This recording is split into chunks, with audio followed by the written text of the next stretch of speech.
আজকে আমি আপনাদেরকে দেখাবো অনেস্ট রিভিউ দেওয়ার কাজ। এটা অনেকদিন পর পর আসে। অনেস্ট রিভিউ দেওয়ার কাজগুলো সব একই রকম, তো এই কাজগুলো আপনারা খুব সহজে করতে পারবেন। কাজটা আমি দেখিয়ে দিচ্ছি, আপনারা দেখুন। প্রথমে ভিউতে ক্লিক করবেন। ভিউতে ক্লিক করার পরে স্টার্ট ক্যাম্পেইনে ক্লিক করবেন। এখানে বলছে অ্যাডভাইজার ইনস্ট্রাকশন এবং প্রুফ ইনস্ট্রাকশনটা ভালো করে পড়বেন। এখানে বলছে এই লিঙ্কে যাওয়ার জন্য। এই লিঙ্কে গিয়ে কি করতে হবে, আমাকে 1 মিনিট ওয়েট করতে হবে। তারপরে কি করতে হবে, give the comment in the related post. তার মানে আমাকে যে পোস্টটা দেখাবে সেই পোস্ট অনুযায়ী কমেন্ট করতে হবে। তারপরে এখানে বলেছে bad comment is not accepted. আপনি কখনোই ব্যাড কমেন্ট করতে পারবেন না, আপনাকে ভালো কমেন্ট করতে হবে। আর প্রুফ কী চেয়েছে, প্রুফ চেয়েছে যে আপনি যে কমেন্ট করেছেন সেটা স্ক্রিনশট আপনি জমা দেবেন। ঠিক আছে, তাহলে লেটস বিগান। প্রথমে আমরা এই লিঙ্কে যাব, যে লিঙ্কটা দিয়েছে এখানে। এই লিঙ্কে ক্লিক করব। লিঙ্কে ক্লিক করার পরে আমাদেরকে পরবর্তী পেজে নিয়ে চলে যাবে। এখন এখানে আমরা নিচের দিকে আসব, একটু অপেক্ষা করতে হবে কারণ কমেন্টটা লোড হবে। আমার যে পেজে কমেন্ট করতে হবে সেই কমেন্টের পেজটা লোড হবে। যে চলে আসছে অলরেডি। হ্যাঁ, এটা ওরিয়ন ডিজিটাল।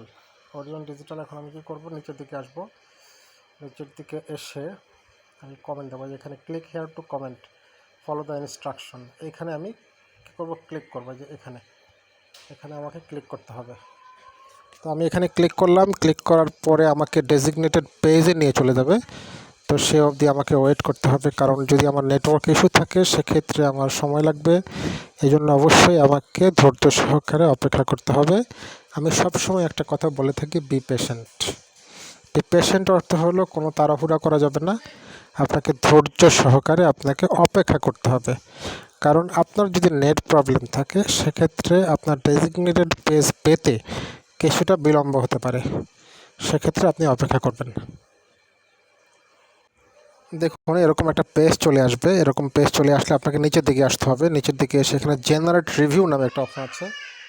জেনারেট রিভিউ অপশনে আপনাকে ক্লিক করতে হবে। যেখানে জেনারেট রিভিউ আছে, জেনারেট রিভিউতে যখনই আপনি ক্লিক করবেন বক্সের ভিতরে আপনার এই কমেন্টটা চলে আসবে। দেখছেন, যে কমেন্টটা আপনাকে লিখতে হবে সেটা কিন্তু অলরেডি তারা দিয়ে দিয়েছে অলরেডি। এখন আবার নিচে আসবেন।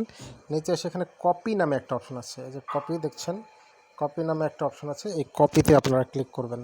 ইনস্ট্রাকশন কিন্তু দেওয়াই আছে। কপিতে ক্লিক করা হয়ে গেলে সবার নিচে আসবেন। এখানে দেখবেন যে গিভ রিভিউ নামে একটা অপশন আছে। গিভ রিভিউ, গিভ রিভিউতে ক্লিক করবেন। গিভ রিভিউতে ক্লিক করলে আপনাকে লাস্ট পেজে নিয়ে যাবে, যেখানে আপনার কমেন্টটা করতে হবে।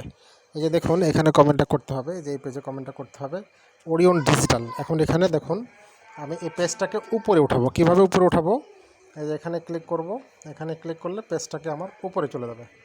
এখন পেজটা উপরে চলে আসছে। এবার আমি নিচের দিকে আসবো। দেখেন, নিচের দিকে রিভিউ নামে একটা অপশন আছে। রিভিউ, এই যে নিচের দিকে রিভিউ নামে একটা অপশন আছে। এই রিভিউতে আমি ক্লিক করবো। যে রিভিউতে ক্লিক করব। রিভিউতে ক্লিক করে আমাকে যে কমেন্টটা করতে বলেছে সেটা আমি পেস্ট করে দেবো। তার আগে আমি এখানে 5 স্টার দেবো। এই যে এখানে 5 স্টার, হ্যাঁ 5 স্টারে ক্লিক করব। প্রথমে 5 স্টারে ক্লিক করলাম। 5 স্টারে ক্লিক করলে আমাকে এই যে কমেন্টের পেজে নিয়ে চলে যাবে। আমি যেখানে কমেন্টটা পেস্ট করবো, যেখানে যেটা আমি কপি করেছি ওখানে জাস্ট চাপ দিয়ে ধরে আমি পেস্ট করে দেবো। চাপ দিয়ে ধরে পেস্ট করলাম। এখন আমি কি করব, এখানে পোস্ট নামে একটা অপশন আছে। সবার নিচে দেখেন পোস্ট, এই যে পোস্ট নামে একটা অপশন আছে। পোস্ট অপশনে ক্লিক করব। পোস্টে ক্লিক করলে আমার কমেন্টটা হয়ে যাবে। আমার কাজ কিন্তু শেষ। এখন আমাকে কি করতে হবে, এখন আমি ওই যে কোনায় সবার উপরে দেখবেন, সবার উপরে যে এখানে ক্রস বাটন আছে, সবার উপরে এই ক্রস বাটনে আমি ক্লিক করব। ক্রস বাটনে ক্লিক করলে আমি যে কমেন্টটা করেছে চলে আসছে। দেখছেন, এই যে আমি কিন্তু এই কমেন্টটা করেছিলাম। এই যে আমি এই কমেন্টটা কিন্তু করেছিলাম আমি। এখন কি করব, এটা একটা স্ক্রিনশট নিয়ে নেব। একটা স্ক্রিনশট নিয়ে নিলাম। স্ক্রিনশট নিয়ে আমি এবার এই পেজটা কেটে দেব।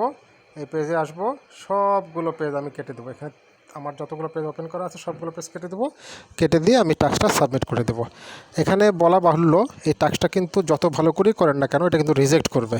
রিজেক্ট করলে ভিডিও ডেসক্রিপশনে আপিল করার যে নিয়ম, আপিল করার নিয়মের লেখাটা দেওয়া আছে, ওই লেখাটা আপনারা কপি করে এই লেখাটা দিয়ে দেবেন। আর কিভাবে কেস করতে হয়, ওই কেস করা আপিল করার নিয়মটা একটা ভিডিও দেওয়া আছে। ভিডিওটা আপনারা দেখে নিয়ে আপিলটা করে নেবেন। আপিল করার সাথে সাথে টাস্কটা অ্যাপ্রুভ হয়ে যাবে। ধন্যবাদ সবাইকে।